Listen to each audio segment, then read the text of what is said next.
Bienvenue tout le monde, une courte vidéo sur les méthodes d'échantillonnage. Avouez que juste à entendre ce titre-là, ça vous donne quelques boutons. Alors, l'échantillonnage, ça veut dire se fabriquer un échantillon.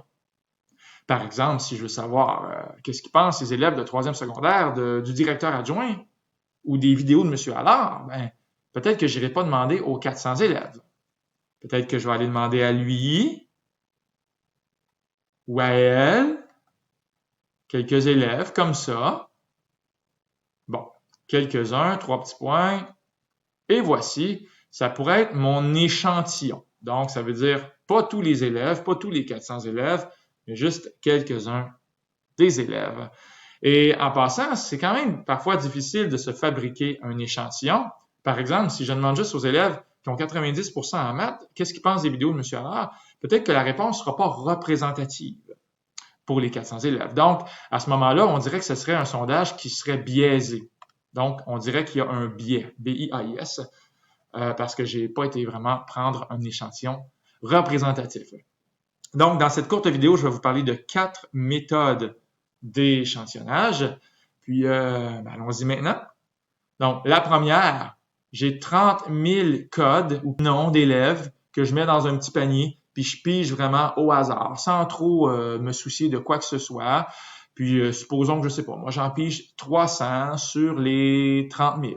Bon, ça veut dire que j'en pige 1 sur 100. Quand j'y vais au hasard, vraiment, sans trop réfléchir, ça s'appelle la méthode échantillonnage aléatoire simple. On a tous fait ça dans notre vie souvent. On pige au hasard sans se soucier de quoi que ce soit. Donc, voilà pour la première des 4 façons pour faire un échantillonnage. L'autre façon, c'est un peu plus robotique. Par exemple, on prend le 12e objet à chaque fois sur une ligne de montage, ou bien la 12e personne dans une liste qui est en ordre alphabétique.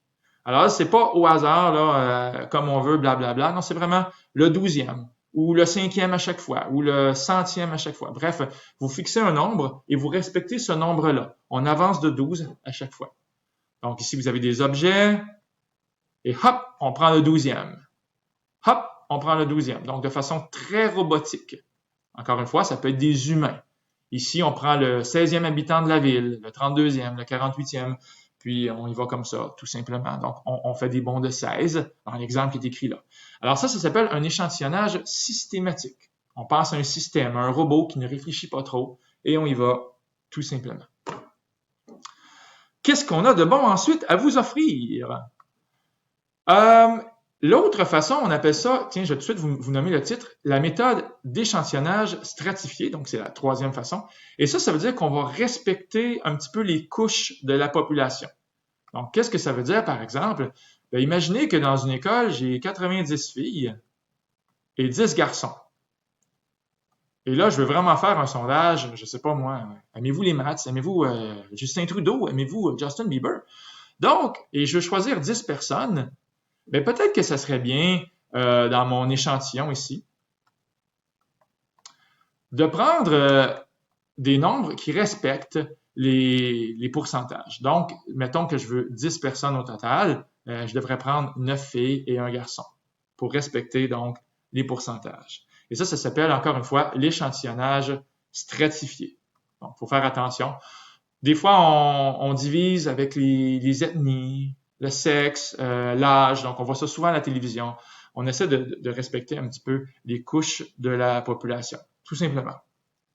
Ça peut être aussi avec les secondaires 1, 2, 3, 4, 5. Si dans une école, vous avez beaucoup d'élèves de secondaire 1, secondaire 2 un petit peu moins, ainsi va la vie, 3, 4, puis rendu en secondaire 5, il n'y a plus personne parce que tout le monde a abandonné l'école.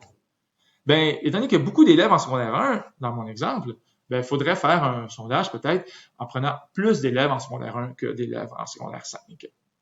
Donc, on va lire la petite phrase. Afin que l'échantillon soit une reproduction fidèle, donc afin que ce soit représentatif, le nombre d'individus sélectionnés dans chacune des strates, par exemple la strate des filles et la strate des garçons ici, doit être proportionnel au nombre d'individus qu'il y a dans le groupe de départ.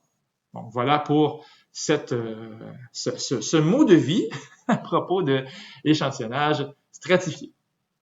Et finalement, le dernier, il va s'appeler, il n'est pas écrit, ou il est écrit peut-être ici. Donc, à l'exemple 4, j'ai sauté un petit peu, j'étais allé un petit peu plus loin, la méthode d'échantillonnage par grappe.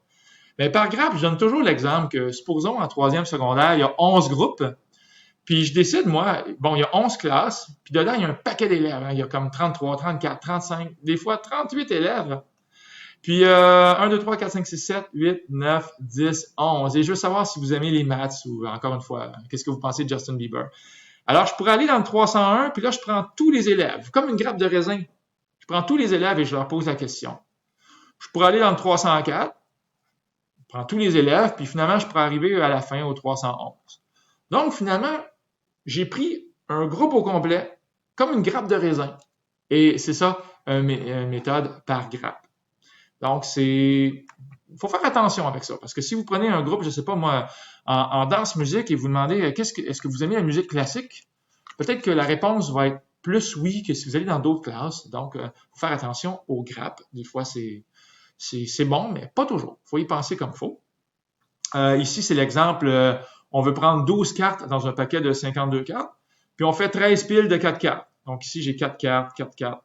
Donc, 8, 9, 10, 11, 12, 13. Donc, j'ai 13 piles avec 4 cartes, puis je prends 3 piles. Donc, je prends la pile numéro L, L et L. Donc, j'ai pris mes 3 piles, ça fait 12 cartes. Donc, j'ai pris des grappes, mais au lieu d'être des élèves, c'est des cartes. On termine avec à toi de jouer, quelques secondes. Alors, tu dois me dire, est-ce que c'est un échantillonnage aléatoire simple, systématique, stratifié ou bien par grappe? Donc, 3 exemples très courts. Un inspecteur décide d'évaluer la qualité des crayons en prenant un crayon par groupe de 2000 fabriqués.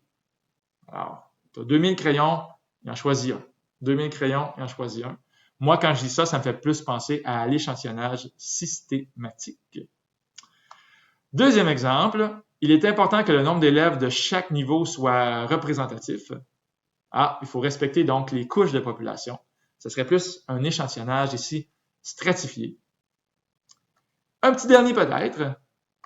Attention, on prend 100 personnes au hasard, sans trop se soucier de qui que ce soit, dans un centre commercial. Alors, ça me fait plus penser à l'échantillonnage aléatoire simple. Donc, c'est là qu'on a vu au tout début de la vidéo. Donc voilà, c'était un court message sur les méthodes d'échantillonnage. C'est Luc Allard qui vous dit « On aime donc ça, les maths ». Bye tout le monde.